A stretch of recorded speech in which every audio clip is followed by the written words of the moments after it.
Miércoles 22 de octubre.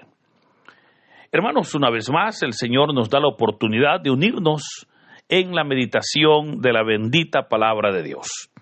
El Evangelio para hoy está tomado de San Lucas, capítulo 12, versículos del 39 al 48.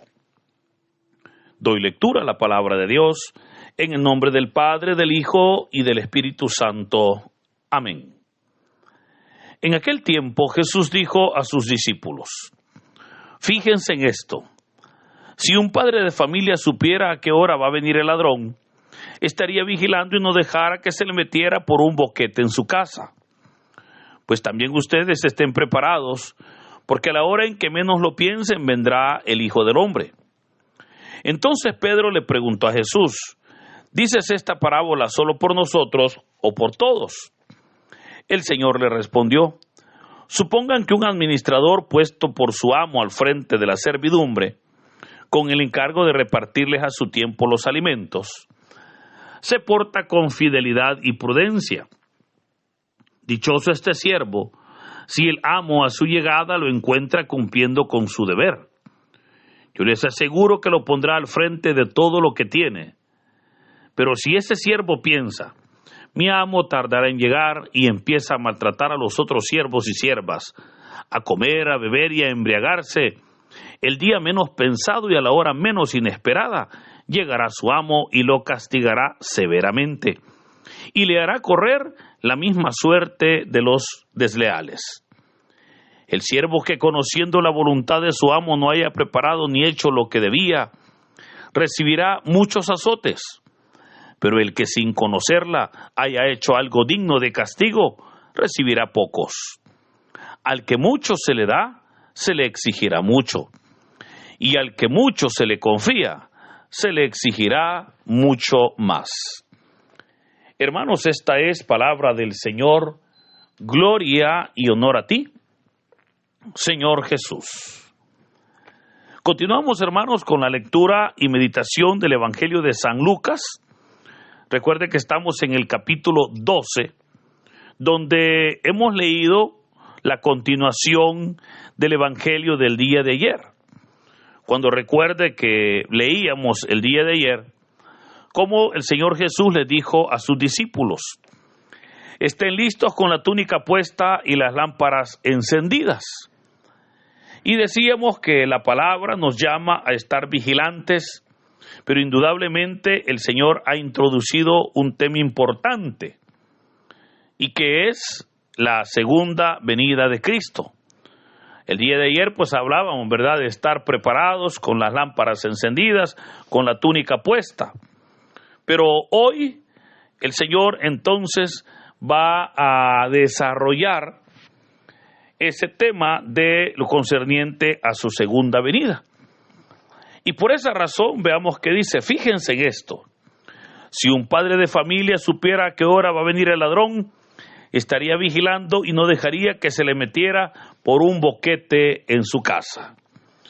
Hermanos, la segunda venida de Cristo es un tema que la Iglesia lleva ya 2000 años anunciándolo. Y comenzó en aquel momento mismo de la ascensión del Señor.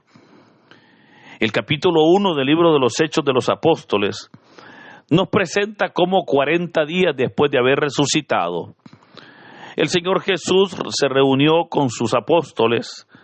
Sabemos que fue al pie del monte de los olivos, como el texto lo dice, y después de dar las últimas instrucciones, dice la palabra, el Señor ascendió al reino de los cielos. Los discípulos se quedaron viendo cómo Jesús se cubría entre las nubes. Pero mientras tanto Jesús se cubría y los discípulos pues estaban observando aquel momento, dice la palabra que aparecieron 2 ángeles o 2 hombres vestidos de blanco, que indudablemente eran ángeles. Y claramente se nos dice que estos hombres de blanco les dijeron: Galileos, ¿qué están viendo? Ese mismo Jesús que han visto subir, un día volverá con gran poder y gloria. Vayan y anuncien que Cristo volverá. Y a partir de ese momento, uno de los temas de predicación, uno de los temas que más se ha predicado, hermanos, es sobre la segunda venida de Cristo, o como se conoce en el hebreo, la parusía. Ahora, es importante que podamos identificar verdaderamente cuándo y cómo será la segunda venida de Cristo. Porque recordemos que ella vino la primera vez como un niño y obviamente vino a libertarnos. Pero ahora, hermano, ya no volverá como un niño. Ahora viene como rey y ya no viene a libertarnos porque ya nos libertó. Ahora viene a reinar. Ahora, es importante también que no confundamos este evento de la segunda venida de Cristo con lo que la Biblia presenta como el rapto de la iglesia. Hablar, hermanos, de los acontecimientos de los últimos tiempos, mire, es un tema muy apasionante que lastimosamente pues el tiempo no nos da para poder tocar esos temas, porque hay una serie de acontecimientos como por ejemplo la gran tribulación, como por ejemplo el 666, ¿verdad? Los 144,000, las bodas del Cordero, luego el reino milenial de Cristo, la venida de Cristo, el reino milenial, luego el fin del anticristo, de la gran bestia, del falso profeta.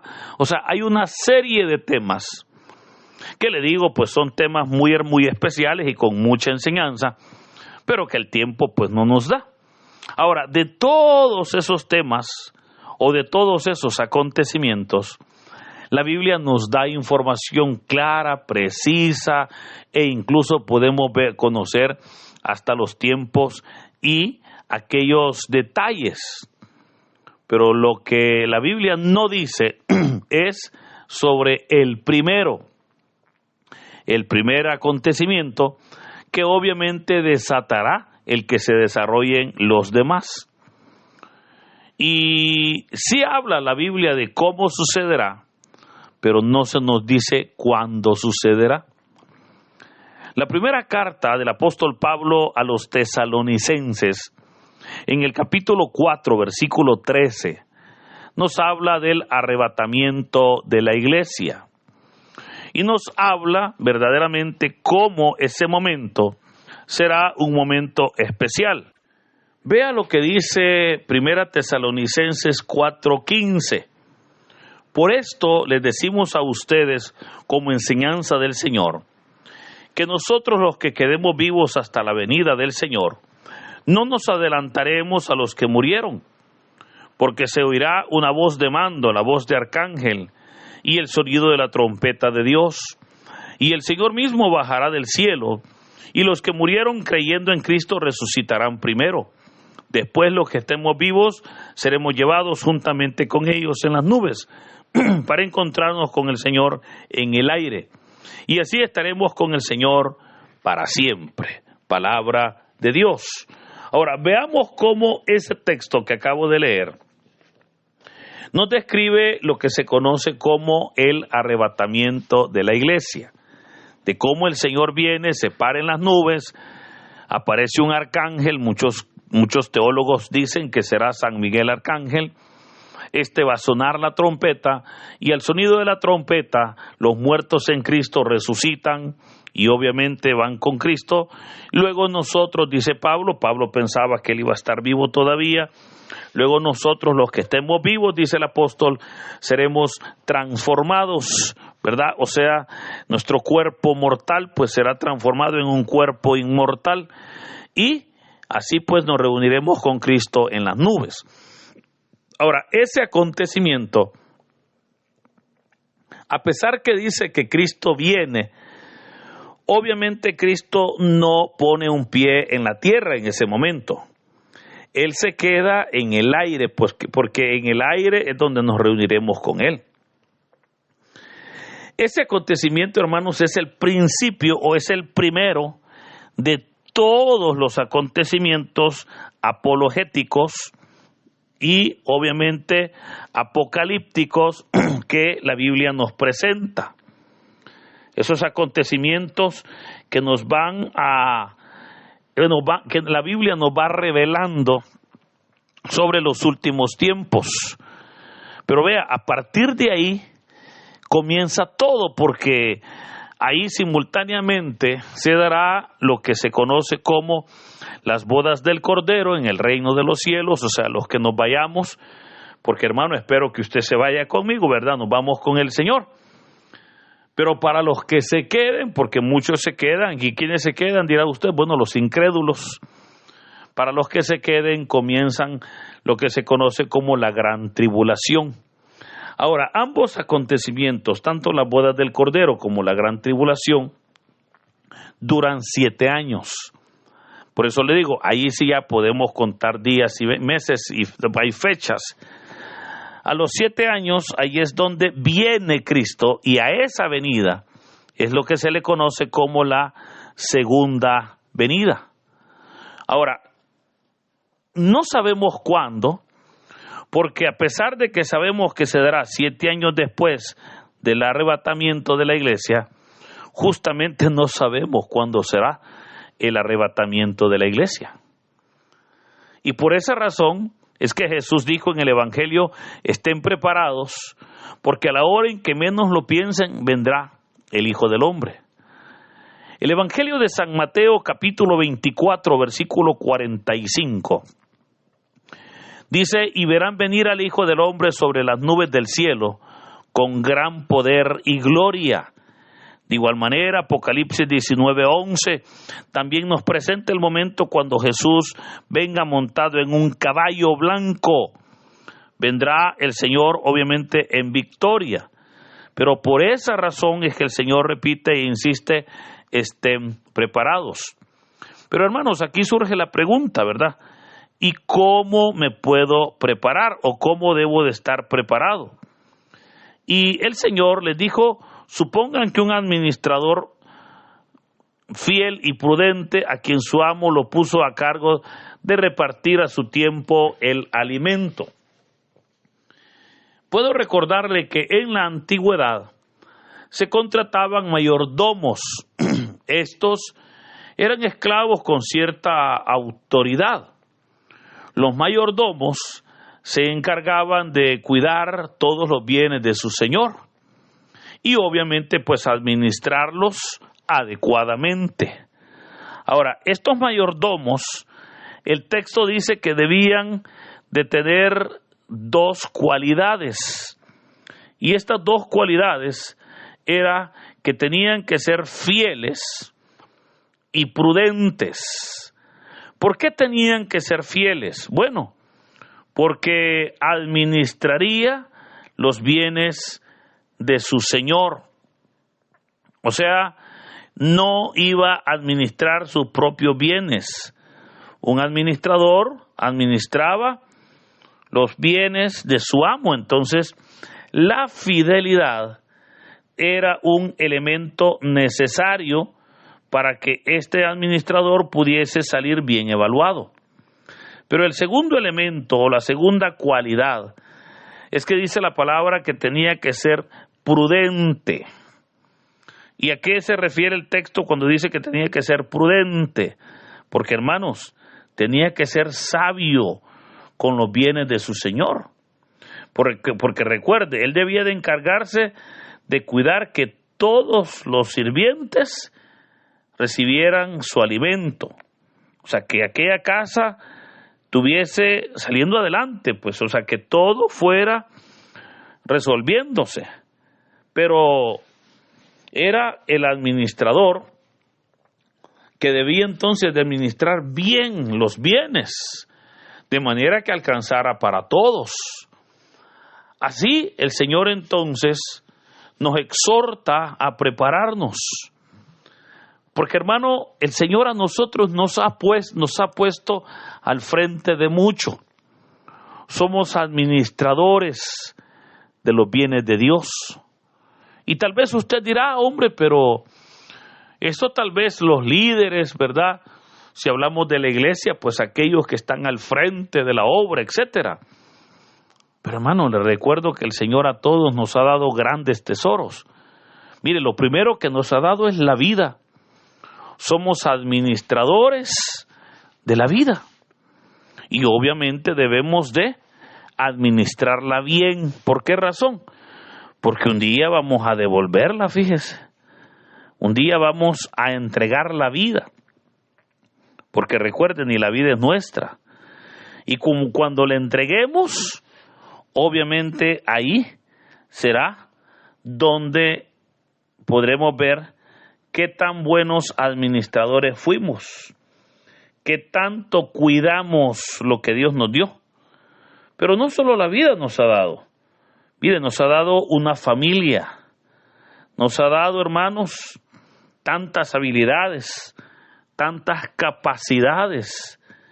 Nos ha dado tanta sabiduría. Hay personas que tienen habilidades tremendas. Hay personas que tienen conocimientos verdaderamente especiales. Entonces podemos estar de acuerdo todos que el Señor ha sido fiel. Él nos ha dado mucho.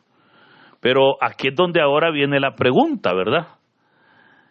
¿Qué tan fiel y prudente somos con Dios? Somos en la obra de Dios.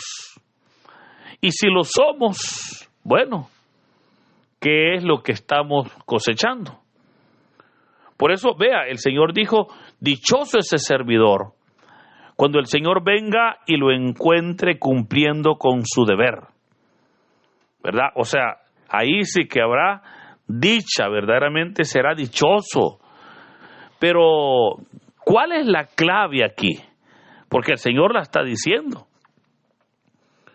El Señor dice, será dichoso cuando venga y lo encuentre haciendo su deber. O sea, ¿cuál es la clave aquí? Es el estar listos para la venida del Señor. Ahora, recordemos que los seres humanos actuamos de acuerdo a lo que creemos. Mire, si yo creo que el Señor viene pronto, voy a vivir y a servir de esa forma. Pero si yo creo que el Señor se tardará, viviré así y voy a vivir desordenadamente porque voy a decir, no, si el Señor no viene todavía, ¿verdad? Por eso, hermanos, creo que es importante el que nosotros estemos conscientes que si hace 2000 años la venida del Señor estaba cerca, mire, hoy 2000 años después está más cerca todavía. Ahora, alguien podrá decir, bueno, pero como no sabemos cuándo va a venir el Señor, y obviamente pues hasta este momento no ha venido, entonces pues, síganlo esperando. Y yo pues no voy a estarlo esperando porque no sé cuándo va a venir. Y tiene toda la razón, no sabemos cuándo va a venir. Pero yo quiero recordarle a usted que tenemos que estar preparados porque la venida del Señor, que no sabemos cuándo va a ser, y la muerte tienen los mismos resultados. Y creo que ahí sí ya nos llama la atención. ¿Por qué razón? Porque yo no sé, hermano, cuándo el Señor Jesús volverá. ¿Verdad? Sería irresponsable de mi parte decir una fecha, ¿verdad? Y eso sé que no se puede hacer. Pero que alguien me diría, bueno, pero ¿qué tal si el Señor viene en el 2100? Poniendo un número, ¿verdad? Estoy especulando. Bueno, mire, para el 2100 faltan 75 años. Bueno. Pero alguien podrá decir, bueno, entonces ahí va a venir. Pero mire, yo le puedo recordar y con todo respeto, yo creo que de aquí a 75 años, la mayoría de los que estamos escuchando este audio, ya habremos muerto. Entonces, sea que Cristo venga, o sea que yo muera, de igual manera debo de estar preparado. Por eso, queridos hermanos, la clave aquí es que sirvamos y vivamos creyendo que en verdad el Señor viene pronto. Siempre se dice, ¿no? Tenemos que planificar como que si vamos a ser eternos, pero tenemos que vivir como que si hoy es nuestro último día de la vida. Por eso Jesús dijo a ese servidor, dijo, yo les aseguro que le encargará la administración de todos sus bienes. Pero si ese servidor, al pensar que su amo tardará y comienza a golpear a sus compañeros y a vivir de mala vida, el día menos pensado, dijo el Señor, vendrá y su castigo será durísimo. Por eso, hermano, cuidado con ser infiel e imprudente en la obra de Dios. Y termina el Evangelio cuando dijo, porque al que mucho se le da, mucho se le exigirá. Y hermano, Dios nos ha confiado mucho. Por eso, seamos fieles y prudentes con Él. Que sea Dios bendecido en este día y obviamente que derrame su gracia sobre nosotros en el nombre del Padre, del Hijo y del Espíritu Santo. Amén.